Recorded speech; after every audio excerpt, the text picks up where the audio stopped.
এই কথাটা শুনলে কেমন যেন গায়ে কাটা দেয়, তাই না? একবার ভাবুন তো, যদি আমাদের চারপাশে সবকিছু, মানে সবকিছুই একটা সাজানোর নাটক হয়। যদি আমাদের সরকার, আমরা যে খবর দেখি, এমনকি আমাদের চিন্তাভাবনাগুলো পর্দার আড়ালের কোনো এক অদৃশ্য শক্তি নিয়ন্ত্রণ করে। আজ আমরা ঠিক সেই ভয়ঙ্কর সম্ভাবনার গভীরে ডুব দেব। হ্যাঁ, আজ আমরা একসাথে ডুব দেব ইতিহাসের সেই কুখ্যাত, সেই রহস্যময় ষড়যন্ত্রের গভীরে, যার নাম ইলুমিনাতি। কারা এরা? এদের অস্তিত্ব কি শুধুই একটা কল্পনা, নাকি এক হাড় হিম করা সত্যি? আর যদি সত্যি হয়, তাহলে তাদের শেষ লক্ষ্যটা ঠিক কি? চলুন, এই রহস্যের পর্দা আজ ফাঁস করা যাক।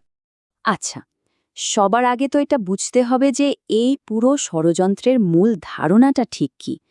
এটা এমন এক লুকানো পৃথিবীর কথা বলে, যার একদম কেন্দ্রে আছে একটা ভয়ঙ্কর বিশ্বাস যে একটা গোপন সংগঠন, একটা শ্যাডো গভর্নমেন্ট পর্দার আড়াল থেকে আমাদের জীবনের প্রতিটা পদক্ষেপ নিয়ন্ত্রণ করছে। বিশ্বাস করা কঠিন, কিন্তু তথ্যগুলো যা বলে তা আমাদের কল্পনারও বাইরে। আমাদের নির্বাচিত সরকার, টিভির খবর, এমনকি আমাদের পকেটের টাকা পর্যন্ত নাকি তাদেরই ইশারায় চলে। শুধু তাই নয়, ইতিহাসের মোড় ঘুরিয়ে দেওয়া বড় বড় ঘটনা, যেমন প্রথম বিশ্বযুদ্ধ, কেনেডি হত্যাকাণ্ড, এমনকি 9/11-এর মতো ভয়ঙ্কর হামলা, সবকিছুর পেছনেই নাকি কলকাঠি নাড়ে এই গোপন গোষ্ঠী। তাদের একটাই উদ্দেশ্য, পৃথিবীতে বিশৃঙ্খলা তৈরি করা আর সেই ধ্বংসস্তূপের ওপর নিজেদের একছত্র শাসন প্রতিষ্ঠা করা। আর এই সবকিছুর শেষটা কোথায়? তাদের চূড়ান্ত লক্ষ্য একটাই, নিউ ওয়ার্ল্ড অর্ডার বা নব বিশ্ব ব্যবস্থা। একবার ভেবে দেখুন তো, এমন এক পৃথিবী যেখানে আলাদা কোনো দেশ নেই, কোনো জাতীয় পরিচয় নেই, আছে শুধু একটাই স্বৈরাচারী বিশ্ব সরকার, যেখানে সাধারণ মানুষের কোনো অধিকার থাকবে না, সবকিছু নিয়ন্ত্রণ করবে পর্দার আড়ালের সেই গোপন এলিট গোষ্ঠী। এতক্ষণ তো যা শুনলেন সেটা ছিল কেবল শুরু। এবার আমরা ঢুকব এই ষড়যন্ত্রের সেই সব অন্ধকার, সেসব ভয়ঙ্কর দিকে, যা শুনলে হয়তো আপনার রাতের ঘুম উড়ে যেতে পারে। এই যে নিউ ওয়ার্ল্ড অর্ডার শব্দটা শুনছেন, এটাই ইলুমিনাতির সেই ভয়ঙ্কর ফাইনাল গোল। এর মানে কিন্তু শুধু একটাই, বিশ্ব সরকার নয়। এর আসল মানে হল আমাদের ব্যক্তিগত স্বাধীনতার মৃত্যু। এমন এক ভবিষ্যৎ যেখানে আমরা কি ভাবব, কি বলবো আর কিভাবে বাঁচব, সবকিছুই ঠিক করে দেবে একটা কেন্দ্রীয় শক্তি। তথ্যগুলো বলে তাদের এই মাস্টার প্ল্যানটা কিন্তু একদিনের নয়, কয়েকটা ধাপে ভাগ করা। প্রথম বিশ্বযুদ্ধ বাঁধিয়ে তারা নাকি রাশিয়ায় নিজেদের ঘাঁটি শক্ত করে। দ্বিতীয় বিশ্বযুদ্ধের পর জাতিসংঘকে তৈরি করে নিজেদের প্রভাব বিস্তারের একটা গ্লোবাল টুল হিসেবে। আর এখন নাকি তারা অপেক্ষা করছে তৃতীয় একটা বিশ্বযুদ্ধের জন্য, এমন এক বিধ্বংসী যুদ্ধ যা পৃথিবীকে এতটাই তছনছ করে দেবে যে আতঙ্কিত মানুষ নিজেরাই একটা একক বিশ্ব সরকারের দাবি জানাবে। তাদের মূল মন্ত্রটাই হল অর্ডো অ্যাব ছাও, মানে বিশৃঙ্খলা থেকেই জন্ম নেবে নতুন ব্যবস্থা। কি ভয়ঙ্কর, তাই না? কিন্তু সবচেয়ে ভয়ঙ্কর কি জানেন? তাদের কাজ করার পদ্ধতিগুলো। বলা হয় এরা নাকি শয়তানের উপাসনা করে, সেলিব্রিটিদের ব্রেন ওয়াশ করে তাদের পুতুলের মতো ব্যবহার করে, যাতে তাদের মাধ্যমে সবার অলক্ষ্যে আমাদের মনে নিজেদের মেসেজ ঢুকিয়ে দিতে পারে। আমাদের অধিকার কেড়ে নেবার জন্য ইচ্ছে করে সংকট তৈরি করে, আর কেউ যদি তাদের বিরুদ্ধে মুখ খোলার সাহস দেখায়, তাকে চিরদিনের জন্য চুপ করিয়ে দেওয়া হয়। এত সব অবিশ্বাস্য, এত সব ভয়ঙ্কর কথা শোনার পর একটাই প্রশ্ন মাথায় আসে, তাই না? যে এই রহস্যময় গোষ্ঠীর শুরুটা হয়েছিল কিভাবে? এই অবিশ্বাস্য ষড়যন্ত্রের পেছনে কি সত্যি আদৌ কোনো সত্য আছে?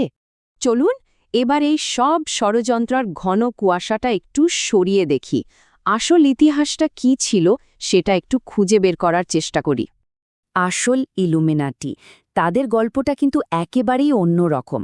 1776 সাল, জার্মানি, অ্যাডাম ভাইসহাউপ্ট নামে একজন আইনের প্রফেসর এই সংগঠনটা তৈরি করেন। আর তাদের লক্ষ্য কিন্তু বিশ্ব শাসন ছিল না, তারা আসলে কুসংস্কার, চার্চের অতিরিক্ত প্রভাব আর সরকারের ক্ষমতার অপব্যবহারের বিরুদ্ধে লড়তে চেয়েছিল। কিন্তু তাদের এই সফরটা খুব বেশি দিনের ছিল না, মাত্র 10 বছরেরও কম সময়ে 1785 সালে সরকার এটিকে নিষিদ্ধ করে দেয়।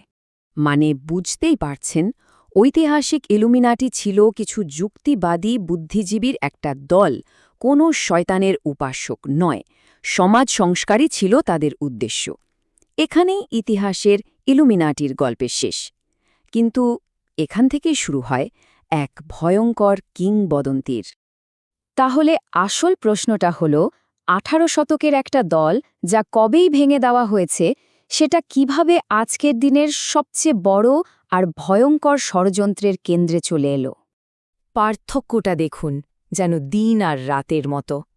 একদিকে ছিল ইতিহাসের ইলুমিনাটি, যুক্তি আর জ্ঞানের কথা বলত, আর অন্যদিকে আজকের দিনের এই ভয়ঙ্কর ইলুমিনাটি, যার সাথে জড়িয়ে আছে অন্ধকার, নিয়ন্ত্রণ আর বিশ্ব দখলের এক ভয়ঙ্কর কল্পনা।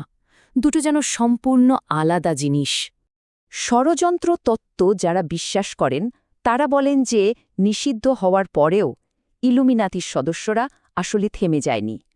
তারা নাকি গোপনে ফ্রিম্যাসনদের মতো আরও বড় বড় গুপ্ত সংগঠনে ঢুকে পড়ে, আর সেখান থেকেই প্রজন্মের পর প্রজন্ম ধরে তাদের কাজ চালিয়ে যায়।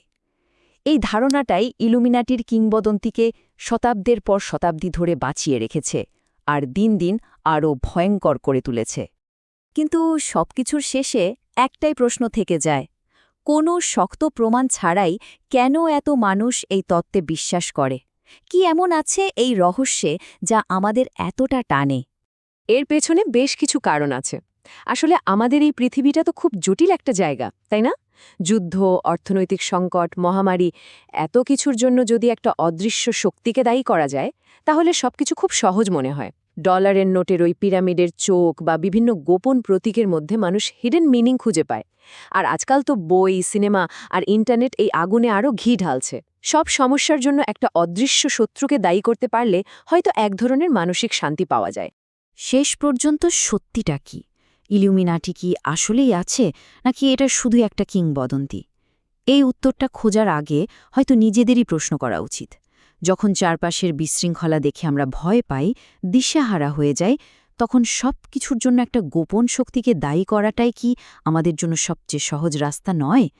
উত্তরটা হয়তো আমাদের নিজেদের মধ্যেই কোথাও লুকিয়ে আছে।